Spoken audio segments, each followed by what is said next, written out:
Before we get into the video, I just wanted to throw this out there. Please don't take the title of this video too literally. We're all human, we all make mistakes. These are things that I've done as well and probably still will do, but they're things that I've learned along the way really aren't helpful when you have anxiety disorder. So I just wanted to throw that out there. Now we can get into the video. 5 mistakes that people make when they have anxiety disorder. Number 1, acting like your anxiety is something outside of yourself. Anxiety comes from within.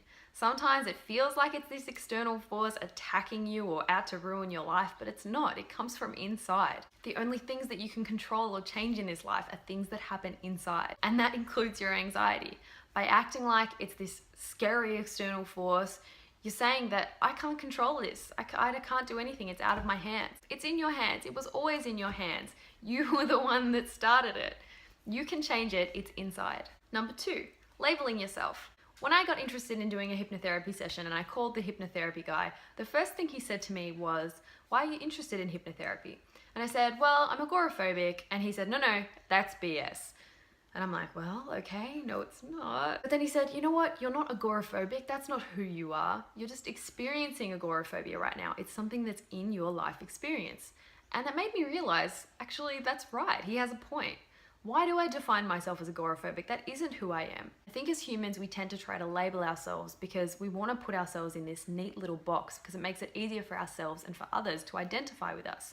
For the last 4 years, I've been agoraphobic. For the years before that, I was anxious. For the years before that, I was a depressed, angsty teenager. I'm not any of those things. You are not social anxiety. You are not anxiety disorder. You are not OCD. You aren't those things that you are so quick to label yourself as.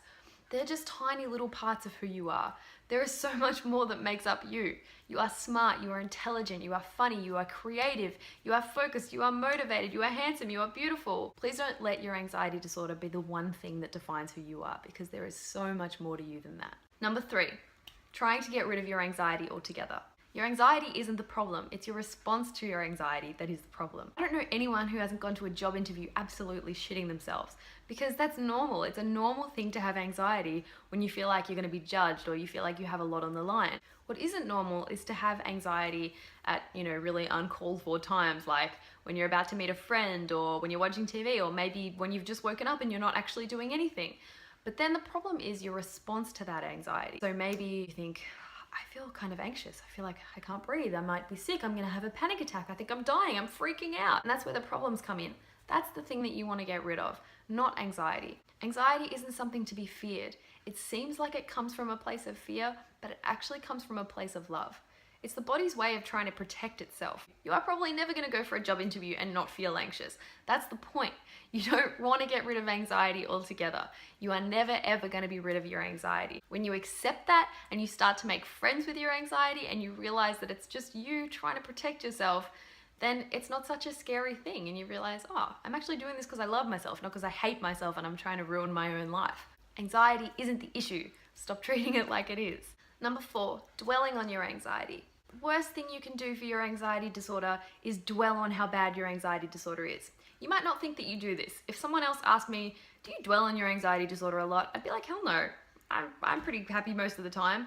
But you know what? If you're thinking about how bad your anxiety disorder is, if you're talking about how bad it is, if you're writing about how bad it is, then you're dwelling on it. I'm not saying that everyone doesn't have the right to vent every now and then. Sometimes it all gets on top of us and we feel like we just need to let out some steam, and that's fine. I'm not saying you can never talk about how bad your anxiety disorder is. But the more you talk about how bad it is, the more you think about how bad it is, the worse it's going to get. If you're a law of attraction fan, you maybe know where I'm going with this, but even if you're not, you can't deny that there is a science behind when you think about something, you get more of it. And the reason for that is, when you're thinking about how bad something is, you're talking about how bad something is. And when you're talking about how bad something is, you're affirming how bad it is. And then when you affirm something, you're looking for more evidence to back that up. Have you ever been in a bad mood and you're talking to your friend about how you hate so-and-so and you're like, God, I hate so-and-so. And they go, why? And you go, oh, because of this. And they look at you like, is that it? And you go, well, because of this and this and this as well. You're looking for evidence to back up why you feel the way you do. So when you're looking for evidence as to why you feel so shit, you're gonna find more evidence as to why you feel shit. Like, I could go around saying, God, I've been agoraphobic for so many years, it's ruined my life, can't take my daughter to the beach, I feel like such a bad mother, all the other mothers are taking their daughters to the beach. It's probably messing her up, that's probably why she was so grumpy the other day. She's always grumpy, I'm always making her feel bad, rah, rah, rah. I could go on for days on how bad my anxiety disorder is and how much it's completely ruined my life. But let's just reverse that and look at the good side instead of the bad side. I have an anxiety disorder, and yet I have a daughter who loves me, that I parent really well. And she's happy, she's thriving, she's healthy, she's a real, hell of a baby. And my anxiety disorder maybe has stopped me taking her to the beach, but she doesn't give a crap where we go. She's just happy to spend time with me. So if you're looking at the positive aspects of your anxiety disorder instead of how bad your anxiety disorder is, you're going to find more reasons as to why your anxiety disorder isn't so shit.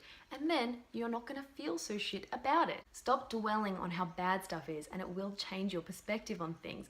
And it will change the way you go about your life. It'll change the way you feel about your life. A friend once said to me when I was in the very beginning throes of my anxiety, I said, how do I know when I'm getting better? And she said, you know what, you'll go for a walk one day and the colors will be brighter. The trees will seem, more tree-like. Everything will just seem happier. But what I've actually realized is at the time, I wasn't looking for those things. I wasn't looking for the color in the trees. I wasn't looking for, the flowers along the sidewalk. I was just looking for my escape route, and I was looking for evidence to back up why I felt so bad. But then after a couple of months, I would go for a walk and I'd try and be in a good mood, and I'd be like, okay, I'm gonna look at the positives today. I'd be like, wow, look at that flower over there, that's beautiful. Or hey, look at that tree, the colors are so bright on those leaves. It's all about your mindset. The more you dwell on how bad things are, the worse things are gonna be. The more you dwell on how good things are, the better things are gonna be. It's so simple and so easy. Don't dwell on how bad your anxiety disorder is. Number 5, selling yourself short because of your anxiety disorder. Please don't think that your anxiety disorder is the worst thing about you. I bet you anything, it's probably your greatest strength. People with anxiety disorder are resilient. People with anxiety disorder are strong. People with anxiety disorder are incredibly good at pretending they feel fine when they really don't. You are probably one hell of an actor. I know that when I'm in the midst of an anxiety attack, people have told me I look absolutely fine. And that's probably because I'm really good at acting like I'm fine when I'm not. Maybe I could win an Academy Award with my acting fine, I don't know. I used to think that my life was so bad because of my agoraphobia, and I used to be embarrassed about it, I didn't want to talk about it. I just thought that it had ruined my life completely. But you know what? There's actually so many great things that I've done because of my agoraphobia. Like, I wanted to start a blog for years and I didn't do it because I was scared. And then suddenly, when I was the most fearful I've ever been in my life, I just thought, you know what? I'm gonna go for it. I'm gonna do it. I don't want to isolate myself anymore. I want to connect with people. And that's what I've done. I've started a YouTube channel. I have my Instagram. I have met so many amazing people along the way of this agoraphobia journey that I wouldn't take it back for anything. I am who I am now because of having agoraphobia, not despite it. There are probably so many reasons why your anxiety disorder has made you a better person. You're probably stronger, you're more empathetic, you're more creative. Maybe you isolate yourself less because you're so sick of feeling isolated. Maybe it's pushed you to do things that you were always too scared to do. Maybe having an anxiety disorder has made you realize so much more about yourself, how much you can take, what you want out of life, what you don't want out of life, where you want to go, and how thankful you are that you've come the way you've come so that you know what you know now. Don't look at your anxiety disorder as something that's ruined your life and made you a weaker person than everyone else, because I guarantee it has made you a much stronger person. You wouldn't be who you are today without being on the journey that you've been on. Don't sell yourself short because you have an anxiety disorder. It doesn't make you any less of a person. It makes you one hell of a person.